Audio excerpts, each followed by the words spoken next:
ये तो अकबर भाई हैं, स्टार ऑफ द मैं स्टार ऑफ द ईयर। इस एक और star of the year in making है। लग नहीं रहा। कभी शक्ल क्यों नहीं आ सबसे रही पहले मेरी? तो अकबर आपको कॉन्ग्रेचुलेशन, आपने एग्जाम पास किया इस साल की। आप सेकंड सक्सेस स्टोरी है काजिम के बाद। हम्म। अभी तो सर मैं भाई एक्चुअली मैंने आपको चाहता था बहुत कि बहुत मुबारक हो। अब आप अकबर पीएमपी सर्टिफाइड हो गए हैं। टाइटल लग गया जी, स्टार लग गया। उनके क्योंकि अतिशाम भाई को पता है कि मैं भी वेल प्रिपेयर्ड था, फिर मैं बीमार हो गया था, मुझे फैमिली कोविड हो गया, तो मैंने पूरा एक महीने डिले किया था एग्जाम को।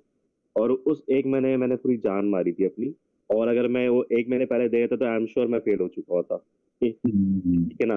तो अगर आप समझते हैं कि आपकी प्रिपरेशन इस तक भी नहीं वो पहुंची जहां पर आपको खुद कंफ्यूज हैं आप, तो डेट ना लें। क्योंकि डेट लेके फेल होने से अच्छा है बंदा कुछ 3 हफ्ते डिले कर दे, 4 हफ्ते डिले कर दे और फिर दे। क्योंकि वो जो फेल होता है ना, वो बेसिकली वो बड़ा समझ नहीं आता कि फिर आपको वापस से स्टार्ट करना पड़ता है, राइट? आप फिर से रीस्टार्ट करते हैं, फिर से अपना आपको कंपोज करके फिर एग्जाम को एड्रेस करते हैं। ऐसे ही। तो मेरा मशवरा ये हो कि जल्दी ना करें, थोड़ा टाइम ले लें, 15 दिन और ले लें, और फिर फंसाएं अपना आपको ना इस पर्टिकुलर उसके अंदर। अच्छा, दूसरा एहतेशाम भाई की बात कि मैंने टेस्टिंग सेंटर एग्जाम कहाँ दिया था, तो मैंने जानबूझ के एग्जाम सेंटर में दिया था। क्योंकि मैंने कहा था कि घर के अंदर बेसिकली एक तो कैमरा ऑन करो, नेट का अलग मसला। अच्छा, क्योंकि मेरे कुछ दोस्त थे दे चुके थे घर से बैठ के, तो एग्जामिनर एक्सपेक्ट करता है कि आप 4 घंटे नॉन स्टॉप आप एक ही पोजीशन में बैठे होंगे, जो कि बहुत मुश्किल हो जाता है कि 4 घंटे बैठना आपका मुश्किल हो जाता है। तो कोशिश करेंगे एग्जाम टेस्टिंग सेंटर में दें और अपना आपको टाइम मैनेज करें। क्योंकि अगर टाइम मैनेज नहीं होगा ना, तो आपका गेम, आपके एग्जाम आपके हाथ से निकल जाएगा। और ये मुझसे हुआ। क्योंकि देखिए, जो बाय बुक्स था वो ये था कि आप 70 70 60 लेके चलेंगे, राइट? तो मैंने जो पहले अपने 60 क्वेश्चंस किए वो मैंने 80 मिनट में किए, तो मैं ऑलरेडी वहां पे अपना 10 से 20 मिनट में एक्स्ट्रा जा चुका था। उससे इम्पैक्ट क्या आया कि मेरा अगला, जाहिर सी बात है कि मेरे पास टाइम कम रह गया, तकरीबन आप कहने कैसे 140 या 150 मिनट, या इससे भी कम रह गया था। हाँ। तो उससे इम्पैक्ट क्या है कि जब मैंने सेकंड वाला अपने जब 60 क्वेश्चन खत्म किए, तो मेरे पास जो टोटल जब मिनट रह गए थे, आई थिंक सो 50 मिनट रह गए थे या 45 मिनट रह गए थे। दैट मीन मुझे आखिरी की क्वेश्चन 45 मिनट में 60 क्वेश्चन करने थे। अच्छा, अब होता क्या है बेसिकली एग्जाम में कि क्योंकि आप नॉन स्टॉप क्वेश्चंस कर रहे होते हो, तो आप कई पॉइंट पे आके ना आप ब्लैंक हो जाते हो। ये हो क्या रहा है मेरे साथ ना। आपको हर बार अपना को रीस्टार्ट करना होता है, फिर से आपको सोचना पड़ता है। और बेसिकली होता ये है कि जो आपने क्वेश्चन कर दिया, उसमें वापस आने का टाइम नहीं होता आपके पास। ठीक है ना? तो आप जो कर रहे हैं वो फुल एंड फाइनल है, या तो वो हाँ है या तो वो ना है। ठीक है ना? आपने एक क्वेश्चन के ऊपर 1.25 मिनट से ऊपर नहीं लगाना। ठीक है ना? क्योंकि क्वेश्चंस भी उतने ही लंबे हैं और आंसर्स भी उतने ही लंबे हैं। ठीक है ना? कुछ इजी होते हैं, फुल एंड फाइनल है, या तो वो हाँ है या तो वो ना है। ठीक है ना? आपने एक क्वेश्चन के ऊपर 1.25 मिनट से ऊपर नहीं लगाना। ठीक है ना? क्योंकि क्वेश्चंस भी उतने ही लंबे हैं और आंसर्स भी उतने ही लंबे हैं। ठीक है ना? कुछ इजी होते हैं जहाँ पे क्वेश्चन छोटे हैं, आंसर छोटे हैं। मगर कोशिश ये करिए कि आप अपना एक बार पढ़ें और उसको अटेम्प्ट करें और आगे मूव ऑन करें।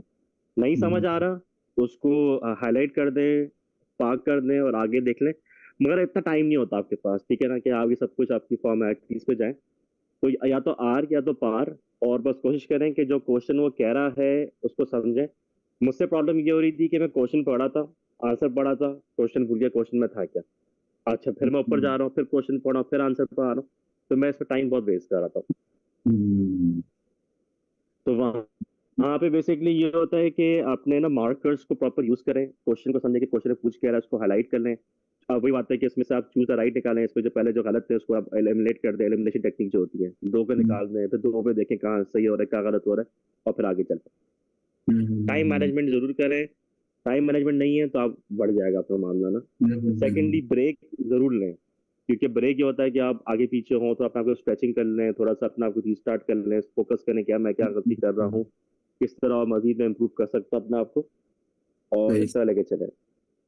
आखिरी में जैसे कि मेरा क्या मसला हुआ था कि मेरा जाहिर सी बात है कि टाइम कम है और क्वेश्चन ज्यादा है। तो आखिरी के 10 क्वेश्चन तो मैंने बस बोलता ना कि बस मैं पढ़ा था और बस जा रहा था कि अब बस मुझे खुद पता नहीं था मैं कर क्या रहा था। उसके बावजूद भी मुझसे आखिरी के 2 से 3 सवाल मुझसे मिस हुए थे, ठीक है ना। जबकि मैंने सोचा था कि मैं इसको रैंडमली सी या डी मार्क कर दूंगा, बट किस झपके के अंदर वो मेरा टाइमर खत्म होगा मुझे पता नहीं चला। आपने एग्जाम के दिन पीएमआई की या पीएमपी की हैट पहननी है, आपने जो डिसीजन लेना है वो आप एज अ प्रोजेक्ट मैनेजर लोगे, ठीक है ना। वो आप अपने से एज अ नॉर्मल कमर नहीं बन के सोचोगे, आप as a comer as a project manager बन के सोचोगे उसको। ये चीज खबर रखिएगा कि आप उस कुर्सी में बैठे हुए तो आप प्रोजेक्ट मैनेजर हैं, और आप अपने नजर से मत सोचिएगा उसको कि मैं क्या सोच रहा हूँ। कि मैं तकरीबन कहना मैंने 1500 प्लस क्वेश्चंस कर गया था मैं, बहुत तरीके शायद इससे भी ज्यादा, शायद इससे भी ज्यादा मैंने बहुत कहाँ क्वेश्चन से किया था? एक तो एहतिशाम भाई के जो थे, और फिर आपका यूट्यूब के ऊपर क्वेश्चंस भरे हुए हैं, ठीक है हाँ, ना। यूट्यूब पे तो हर बहुत है। किसी हाँ। की हर किसी के 180 सवाल पड़े हुए हैं वहां पे, ठीक है ना। वो सबके करें आप, जो जो इनके जो रिनाउंड जो प्रोफेसर या टीचर्स हैं उन सबका अटेंड करें। तो इसका मतलब मैं अपने जहन में 1500 सवाल रखूं। हाँ, 1500 सवाल लगेगा, एनीथिंग लेस देन 50,000 वो बहुत कम है आपका। तो तकरीबन 1500 का बेंचमार्क लेके चलें, और सुबह शाम रात आप कुछ भी कर रहे हैं आप पीएमआई क्वेश्चंस करें। मेरा तो ये था कि चलते फिरते अगर मैं खा भी रहा हूँ तो क्वेश्चंस कर रहा हूँ, सॉरी आपकी बात। मगर जो मैं नोट किया था ना, मेरा उस टाइम पे दिमाग बहुत बहुत बार